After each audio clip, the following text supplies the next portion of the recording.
আজও সেই কোরআন আছে, হাদিস আছে, সেই মানার মানুষ নেই, সেই আবু বকর ওমর নেই।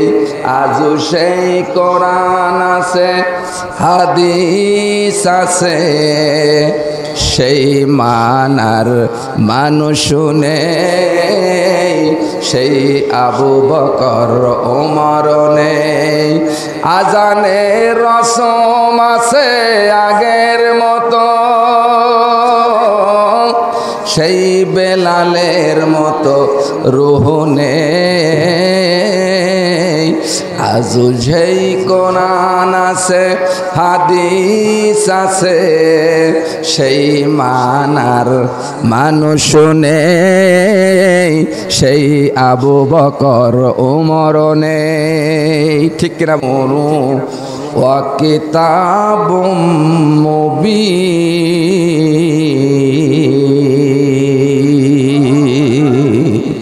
আল্লাহ রাব্বুল আলামিন বললেন, আমি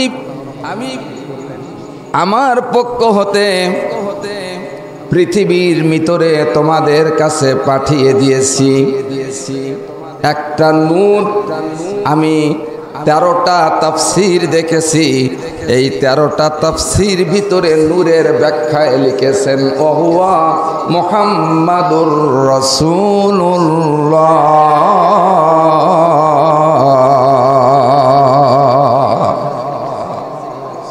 ওয়া কিতাবুম মুবিন, এবং সুস্পষ্ট একটি বিধান আমি আল্লাহ রব্বুল আলামিন অবতীর্ণ করেছি, সেইটা হলো মহাগ্রন্থ আল কোরআন। আজও সেই কোরআন আছে, হাদিস আছে, সেই মানার মানুষ নেই, সেই আবু বকর ওমর নেই।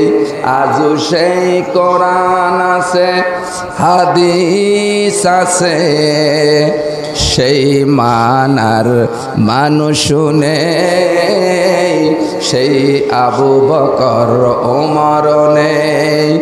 আজানের রসম আছে আগের মতো,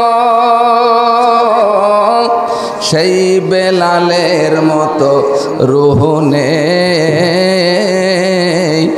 আজও সেই কোরআন আছে, হাদিস আছে, সেই মানার মানুষ নেই, সেই আবু বকর ওমর নেই। ঠিক কিনা বাবা? ঠিক কিনা বাবা? মানুষ আছে, কোরআন আছে, সেই মানার মানুষ নেই। আগে মসজিদটা কাঁচা ছিল, মসজিদের প্রথম কাতারে 2-1 ইমানদার লোক খুঁজে পাওয়া যেত। বাপ ঠিক কিনা বলেন? এখন মসজিদ পাকা, সামনে পিছনে ইমানদার লোক পাওয়া খুবই কষ্ট। কথা বলে না? ঠিক কিনা? ইমানদার লোক পাওয়া খুব কষ্ট। সম্মানিত আমার প্রাণ প্রিয় ভাইরা, আসেন আমার মূল আলোচনার দিকে চলে যাই। আল্লাহ রাব্বুল আলামিন বললেন, ওমা আরসালনাকা ইল্লা রাহমাতাল লিল আলামিন।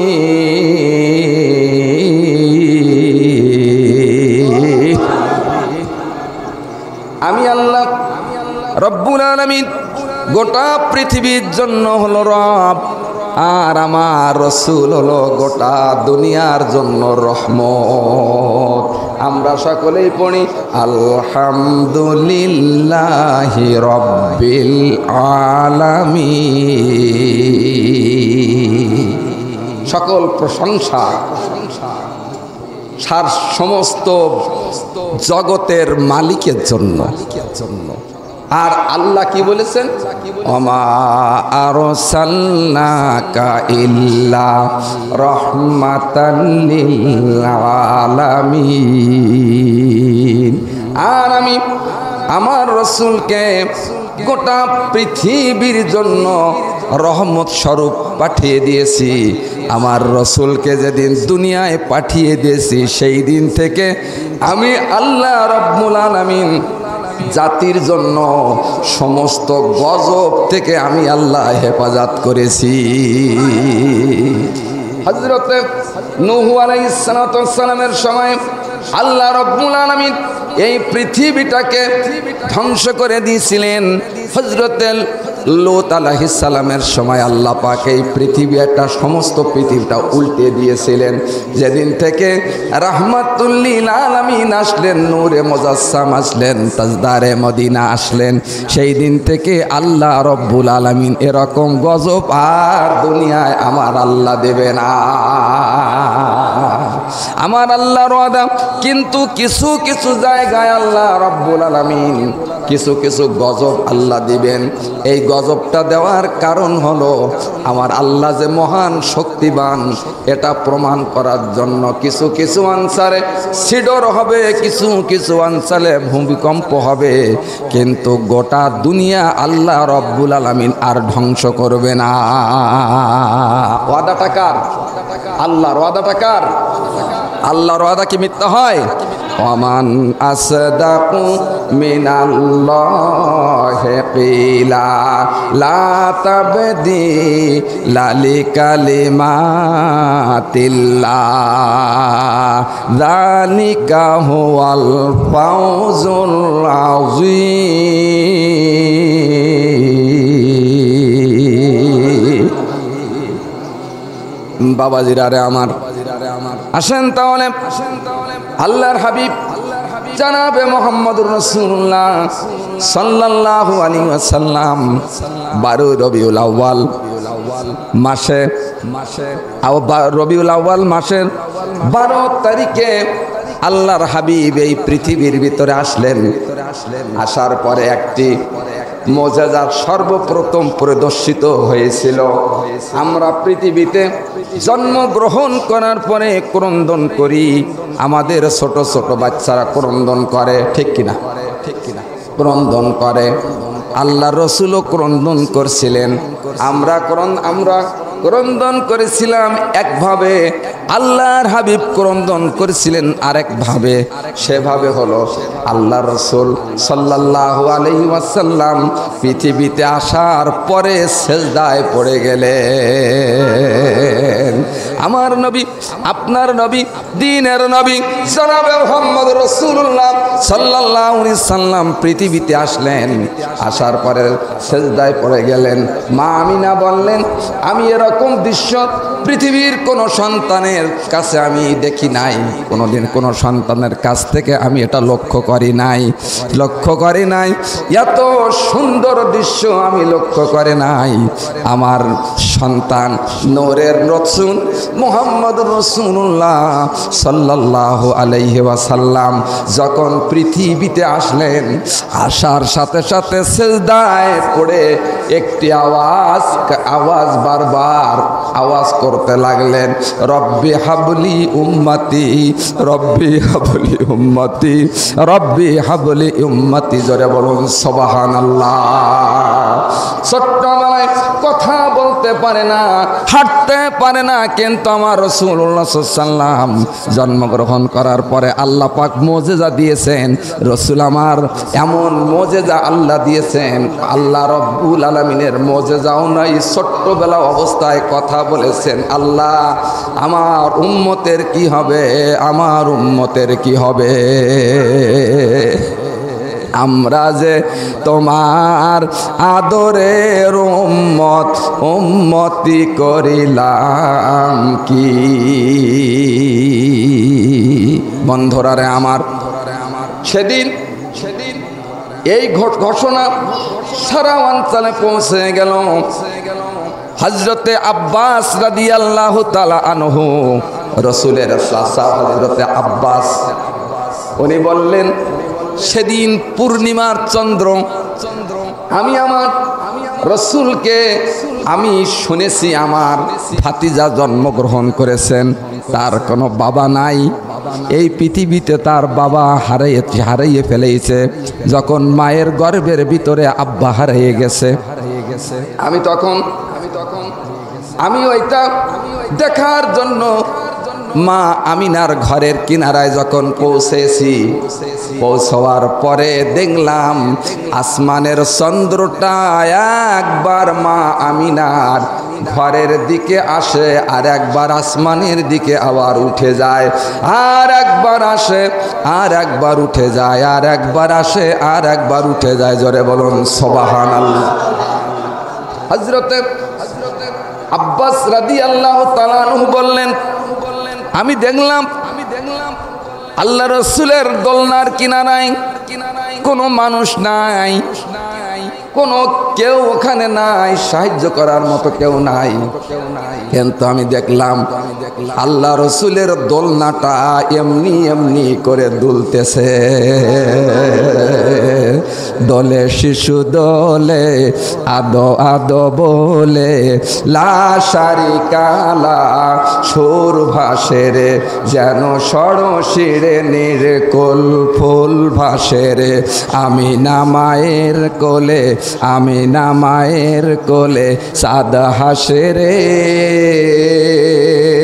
যেন সরশিরে নির্কুল ফুল ভাসে রে। হযরত আব্বাস বলেন, এই দৃশ্যটা আমি দেখেছিলাম, কিন্তু আমি দুনিয়ার কোনো মানুষের কাছ থেকে এর উত্তরটা আমি পাই নাই। যখন মক্কা বিজয় হয়ে গেল, আল্লাহর হাবিব জনাবে মুহাম্মদুর রাসূলুল্লাহ সাল্লাল্লাহু আলাইহি সাল্লাম হাতে মুসলমান হওয়ার পূর্ব মুহূর্তে বললাম, ইয়া রাসূলুল্লাহ, ইয়া হাবিবাল্লাহ, আমি আপনার কাছে একটা প্রশ্ন করতে চাই।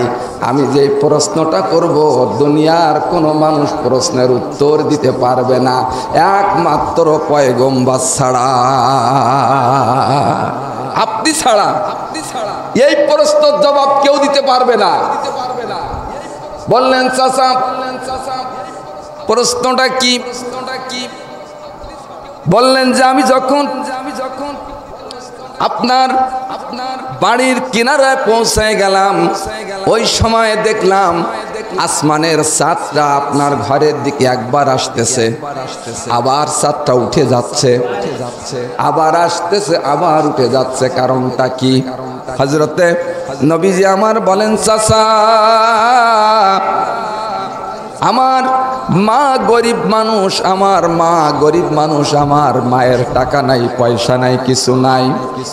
আমার মায়ের বা আমার জন্মের আগে আমার বাবা মারা যায়, আমার মা বড় এতিম মানুষ।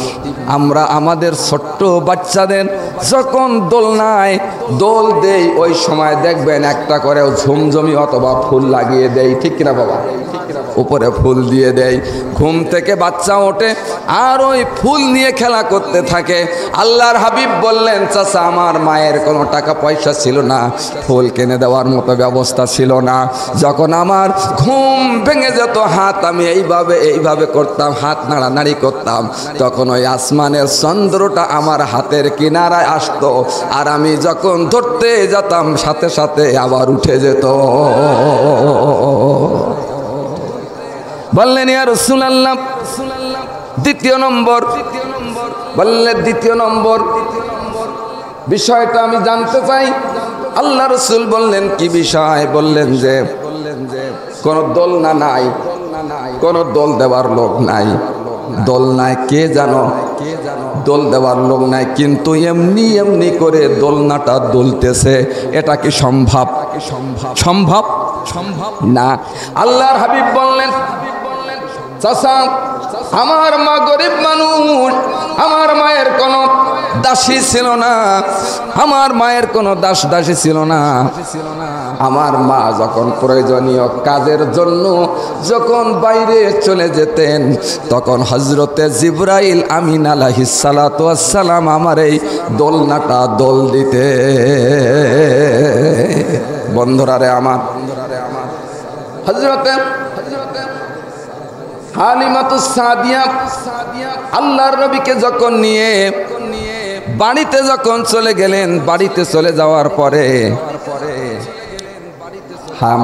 মা হালিমাতুস সাদিয়া দেখলেন তার বাগানে শুষ্ক গাছ ছিল, গাছগুলো তার তরু তাজায় পরিণত হয়ে গেছে, ফল যাতে ছিল না ফলে পরিপূর্ণ হয়ে গেছে। আর তার বাড়িতে আল্লাহ রব্বুল আলামিন বরকত দান করেছেন। আমার ভাইয়েরা, হালিমাতুস সাদিয়া বলেন, আল্লাহর নবী জনাবে মুহাম্মদুর রাসূলুল্লাহ সাল্লাল্লাহু আলাইহি সাল্লামের মতো ইনসাফ ভিত্তিক মানুষ আমি আর জমিনে কোনোদিন দেখি নাই। আমি যখন বাড়িতে নিয়ে গেলাম, আমার সঙ্গে আমার আর একটি সন্তান ছিল, নাম হলো আব্দুল্লাহ। নাম কি? আব্দুল্লাহ। আমার সন্তান একটি দুধ গ্রহণ করতেন আর আল্লাহ রসুল সাল্লাম আর একটা দুধ গ্রহণ করতেন। কোনোদিন আল্লাহ রসুল দুইটা দুধ গ্রহণ করতেন না। ওই দিন থেকে গোটা দুনিয়ার মানুষকে শিক্ষা দিয়ে গেছেন, দুনিয়ার মানুষ তোমরা শোনো, তোমরা ইনসাফ প্রতিষ্ঠিত করবা, সব খাওয়ার চেষ্টা করবা না। এটা হলো মানবতার ধর্ম। ইসলাম একটি কমপ্লিট কোড অফ লাইফ, মানুষের সম্পূর্ণ সংবিধান হিসাবে আল্লাহ রব্বুল আলামিন এই পৃথিবীর ভিতরে অবতীর্ণ করেছেন। জোরে একবার বলেন সুবহানাল্লাহ। তাহলে আমার আল্লাহ রব্বুল আলামিন এই পৃথিবীর ভিতরে দুইটা জিনিস দান করেছেন, একটা হচ্ছে নবী আর একটা হচ্ছে মহাগ্রন্থ আল কোরআন। এই কোরআনের বাণী যখন আল্লাহর নবী জাতির কাছে পৌঁছে দিয়েছেন, যারা কোরআনের সংস্পর্শে এসেছেন তারা সোনার মানুষে পরিণত হয়েছে। আর যারা এই কোরআনের সংস্পর্শে আসি নাই তারা বিপদগামী হয়ে গেছে। বর্তমান সময় ওইটা যারা কোরআনের সংস্পর্শে এসেছে, তাই সেই ব্যক্তি দুষ্প্রকৃতির হোক, যত খারাপ হোক, ও যদি কোরআনের সংস্পর্শে আসে, আল্লাহ রব্বুল আলামিন তাকে সোনার মানুষে পরিণত করে দেন। এজন্য আমার ভাইয়েরা আসেন, কোরআন এমন একটি মুজিজা, 1500 বছর পেরিয়ে গেল, একটা হরফের পরিবর্তন হয় নাই, একটা জবরের পরিবর্তন হয় নাই, একটা জেরের পরিবর্তন হয় নাই, কিয়ামত পর্যন্ত পরিবর্তন হবে না। ভাইরা আমার, আসেন তাহলে খবর পাইয়ে আসবে যেদিন আত্মীয় স্বজন পাশে বসে, চারিপাশে বসে তারা করবে রে রোদ। ঠিক না বাবা?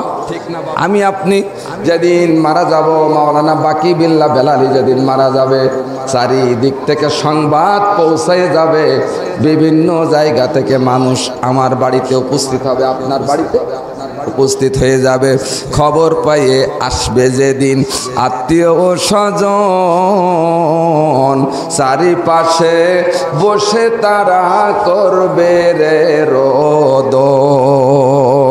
সাজাইবে তোমার মনের মতন, সাজাইবে তোমার মনের মতো, কি সুন্দর পরিপাটি।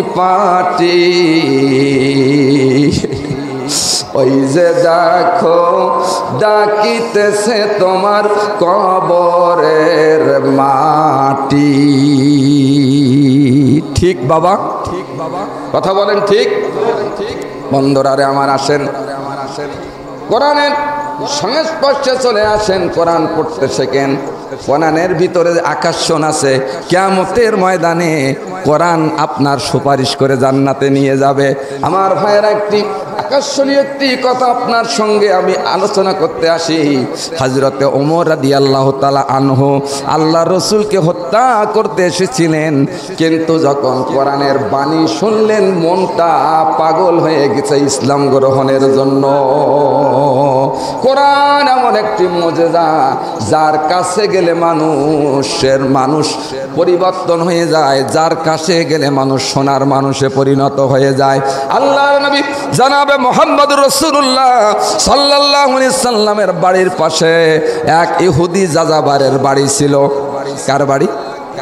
মাইকের আওয়াজে অসুবিধা হচ্ছে না তো? শোনা অসুবিধা হচ্ছে না তো কারো? ভাইরা আমার, যাযাবরের বাড়ি ছিল। প্রত্যেকটা দিন সকালবেলা ওই ইহুদি চলে যেতেন শিকার করার জন্য, বিভিন্ন অঞ্চলে চলে যেতেন। প্রত্যেকটা দিন আল্লাহর হাবিব জনাবে মুহাম্মদুর রাসূলুল্লাহ সাল্লাল্লাহু আলাইহি ওয়াসাল্লাম বাড়িতে সকালবেলায় ফজরের নামাজ পড়ে কোরআন শরীফ তেলাওয়াত করতেন। কিন্তু দুঃখের বিষয় হলো আমার ভাইরা, আমার দেশে কোরআনের তেলাওয়াত উঠে গেছে। ঠিক এখন মানুষ কি অবস্থায়?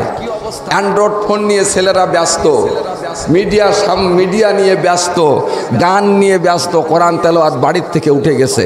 আমার ভাইয়েরা, যেই ঘরের ভিতরে কোরআন শরীফ তেলাওয়াত হয়, আল্লাহ রব্বুল আলামিন ওই ঘরের ভিতরে আল্লাহর রহমত অবতীর্ণ করে।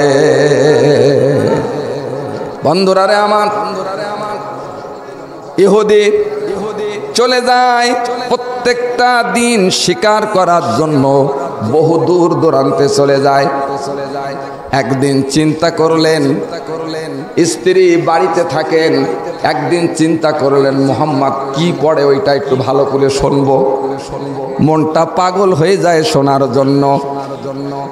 একটা আড়ালে যেয়ে যখন তেলাওয়াত শুনেছেন, মনটা ব্যাকুল হয়ে গেছে। চিন্তা করলো, আহারে, আমি যদি মুসলমান হতে পারতাম তাহলে এরকম কোরআন শরীফ আমি তেলাওয়াত করতে পেরে আমার জীবনটা আমি বড় ধন্য করতাম।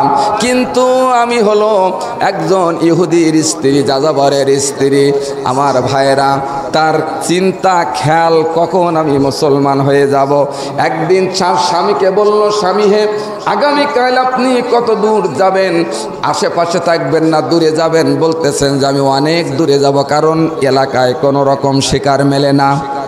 আল্লাহর হাবিব জনাবে মুহাম্মদুর রাসূলুল্লাহ প্রত্যেকটা দিন সকালে তেলাওয়াত করেন আল্লাহর কোরআন। কি করেন? আল্লাহর কোরআন তেলাওয়াত করেন। যাযাবর বলল অনেক দূরে চলে যাব।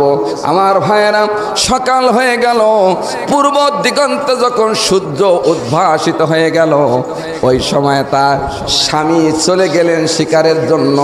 আর আল্লাহ রাসূল সাল্লাল্লাহু আলাইহি ওয়াসাল্লাম কোরআন শরীফ তেলাওয়াত করা শুরু করে দিয়েছেন। ওই মহিলাটি চিন্তা করলো, এই সুযোগ আমি আজ ছেড়ে দিব না। আজকে জনাবে মুহাম্মদুর রাসূলুল্লাহ সাল্লাল্লাহু আলাইহি সাল্লামের কাছে যেয়ে ইসলাম গ্রহণ করে জীবনটা ধন্য করব। জোরে বলুন সুবহানাল্লাহ। মন চলে যায় বারে বারে সোনার মদিনায়, যেতায় নূর নবী ঘুমায়, যেতায় নূরের রসুল ঘুমায়। মন চলে যায় বারে বারে সোনার মদিনায়। লিল্লাহে তাকবীর। বল বন্ধুরা রে আমার, আসেন তাহলে আল্লাহর হাবিব জনাবে মুহাম্মদ সাল্লাল্লাহু আলাইহি ওয়াসাল্লাম তেলাওয়াত করতেছিলেন। এমন সময় ও ইহুদি মহিলা আল্লাহর রাসূলের হুজরার কিনারা হাজির হয়েছেন। হাজির হওয়ার পরে দেখলেন যে ঘরের ভিতরে হযরতে আয়েশা সিদ্দিকা রাদিয়াল্লাহু তাআলা আনহা আছেন। যাইয়ে বললেন, মা, আমি এসেছি আপনার কাছে। বলে, কিসের জন্য এসেছো? তুমি তো অমুসলমান আর আমরা তো মুসলমান। বলে, মা, এসেছি এই কারণে, আমি মুসলমান হওয়ার জন্য এসেছি। কিসের জন্য? মুসলমান হওয়ার জন্য এসেছি। বলে, কেন?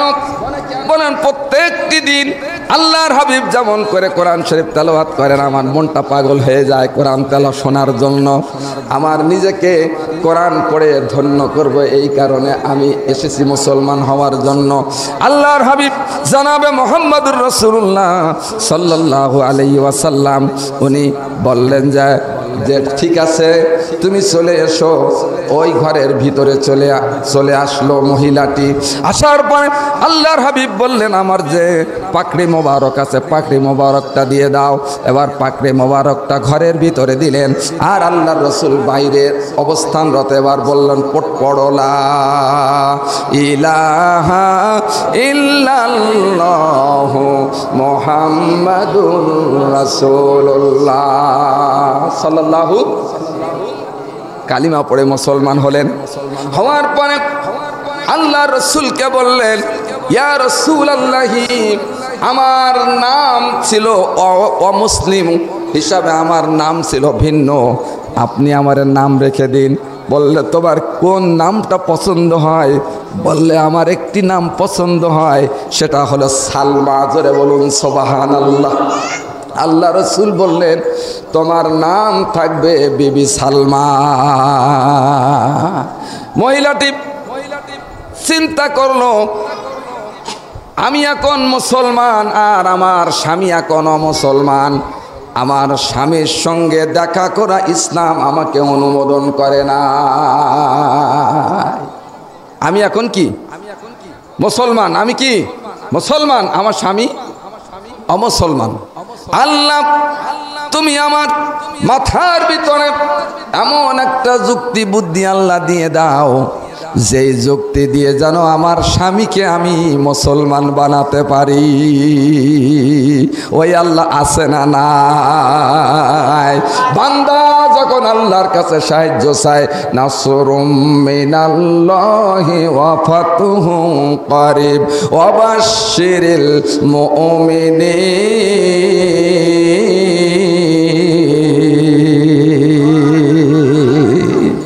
বান্দা যখন আল্লাহর কাছে সাহায্য চায়, আল্লাহ রব্বুল আলামিনের সাহায্য তার জন্য জরুরি হয়ে যায়।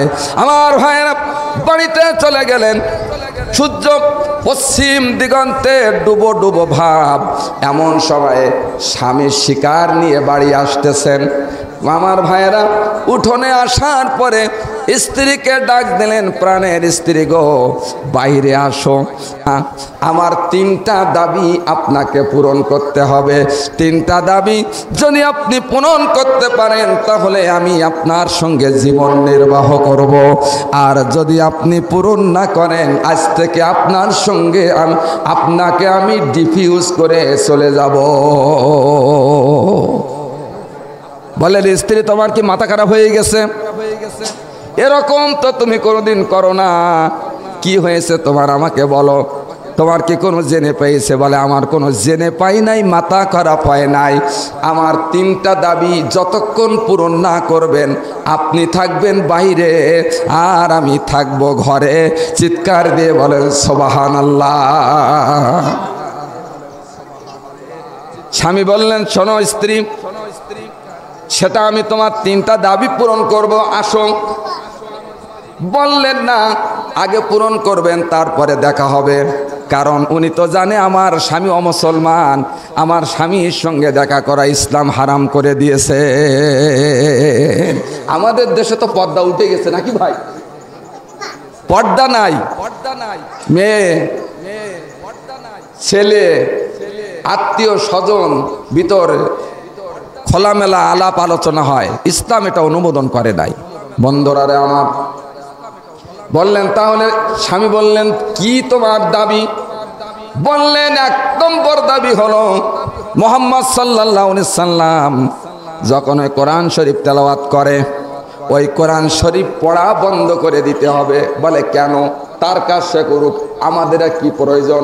বললেন স্বামী গো, যখন আপনি শিকারের জন্য চলে যান তখন ওই যখন কোরআন শরীফ তেলাওয়াত করে আমার এমন রাগ হয়, আমি এত রাগান্বিত হয়ে যাই, আমার শরীরের শক্তি থাকলে আমি প্রতিশোধ না নিয়ে বাড়ি আসতাম না। ইয়া রাসূলুল্লাহ, ইয়া স্বামী গো, ওই রসুলের কোরআন শরীফ পড়া বন্ধ করতে হবে, এটা কি আপনি পারবেন? তা বলতেছে এটা তো পারা সম্ভবপর না, কারণ সাহাবীরা রসুলকে প্রাণের চাইতে ভালোবাসে। যদি আমি তার কোরআন শরীফ পড়া বন্ধ করে দেই তাহলে তারা কি করবে? সাথে সাথে আমাকে প্রতিশোধ নিবে আর আমার কল্লা ওখানে থাকবে না। লা ইলাহা, জোরে লা ইলাহা।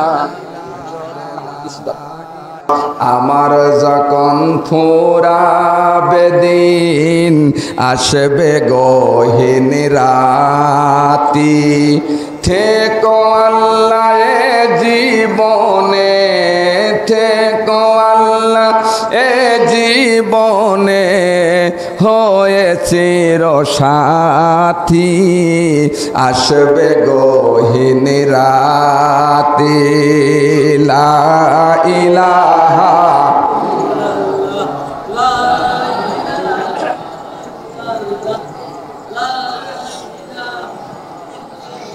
লা ইলাহা মুহাম্মাদুর রাসূলুল্লাহ। চিন্তা করো না স্বামী, একটি সুসংবাদ আপনি শোনেন। বলে কি সুসংবাদ? বললেন যে আপনি আজকে মুসলমান হয়েছেন, তার একদিন আগে আমি রসুলের হাতে কালিমা পড়ে মুসলমান হয়েছি। ইয়া স্বামী, আপনার আর আমার সঙ্গে যে বিবাহ বন্ধন ছিল, ইসলাম এটা অনুমোদন করে নাই, ইসলাম এটা সমর্থন করে নাই। আমাদের অমুসলমানের পদ্ধতিতে শাদী বিবাহ হয়েছিল। চলো আমরা আল্লাহ রসুলের দরবারে চলে যাই, আল্লাহ রসুলের কাছ থেকে আমরা ইসলামের শরিয়াতের বিধান অনুযায়ী বিবাহ বন্ধনটা পরিসমাপ্তি করে আসি। দুইজন মিলে আল্লাহর নবীর দরবারে হাজির হলেন। রসুল বললেন, আবার তোমরা কিসের জন্য এসেছো? বলতেছেন, ইয়া রাসূলুল্লাহ, আমরা এসেছি এই কারণে, আমাদের যে অমুসলিম অবস্থায় বিবাহ বন্ধন ছিল এটা তো ইসলাম অনুমোদন করে না, আমাদেরকে ইসলামের পদ্ধতিতে আপনি বিবাহ কার্যক্রম পরিসমাপ্তি করেন। আল্লাহর হাবিব তাদেরকে দুইজনকে ইসলামের পদ্ধতিতে বিবাহ বন্ধন আবদ্ধ করে দিলেন। দেওয়ার পরে হযরতে মা আয়েশা সিদ্দিকা রাদিয়াল্লাহু তাআলা আনহাকে বললেন, আয়েশা, ঘরের ভিতরে কি কোনো রকম মিষ্টি জাতীয় কিছু আছে নাকি? হযরতে আয়েশা বললেন, ইয়া রাসূলুল্লাহি, ঘরের ভিতরে কিছু খেজুর আছে। বলে ওগুলো দিয়ে দাও, এই জন্য আমাদের বিয়ের পরে আমরা সকলেই মিষ্টি বন্টন করি, এটা হলো আমার রসুলের সুন্নাহ। জোরে একবার বলেন সুবহানাল্লাহ। কাকে ভাবিসিনি সাধনার বলে হাফসি বেলাল হলো কাবার মুয়াজ্জিন গো রূপবান ভাই, আল্লাহর কাছে গুণের বিচার আছে, রূপের বিচার নাই। বাহিরের রূপ নয় যে আসল, মোহ দিয়ে ঘেরা হৃদয়ের মাঝে যে মানিক জ্বলে, সেই তো সবচেয়ে সেরা। দাড়ি টুপি কি হবে ভাই, অন্তর যদি থাকে ফাঁকা। ঈমান হলো এমন একটি জিনিস যা রয়েছে হৃদয়ে ঢাকা। লিল্লাহি তাকবীর। আল্লাহ আমাদের ঈমানটা পরিপূর্ণ করার তৌফিক দান করুন। সকলে একবার বলুন আমিন।